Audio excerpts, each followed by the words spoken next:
Yes, good evening, alls. Yan mga idol, mga idol. Nagproblema ba kaya nawala kayo kayong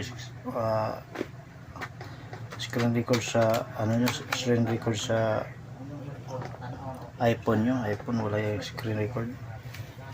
Yun mga idol, ituro ko sa inyo kung paano nyo makita yung screen record sa iPhone nyo, kahit anong klaseng iPhone idol. Turo ko sa inyo. Simple lang yung mga idol, simple. Basic lang yan, basic. Dito nyo makita idol, pakita ko sa inyo paano makita ang screen record sa iPhone dito. Ito po ganito. iPhone yan, iPhone. Dahil ito wala din dito sa sabi ng kuan dyan. Tapos sabi control center yan, wala dyan, wala dyan, hindi nyo makita dyan. Tapos kaya yung turuan ko kayo, kailangan tas-tas na ito ng video ito para ma-upload natin sa Facebook. Back niya, back. Dahil wala dyan, dito rin dyan makita idol.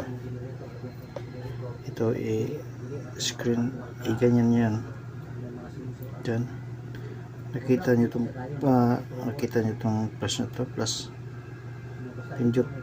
pindutin nyo lang yan idol, na meron niyang akin na meron niya. Dati wala yan, so dito ko lang pinindot. Ito kita nyo yung plus dito kayo pinindot dito. Yan dyan mga idol, add control niyan, nakita nyo yung add control dyan. Yan, pindutin nyo dyan yung kita yung amazing idol. Dyan scan code, screen mirroring, dyan yung kita. Ayan, pindutin nyo yan, pindutin yan. Dyan back mo ulit. Pag tingin nyo dyan ulit, dalawa na, kuha natin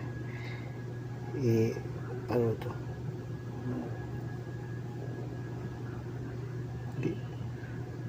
dalawa na yung akin, dalawa yung screen record ko. Kita nyo ba?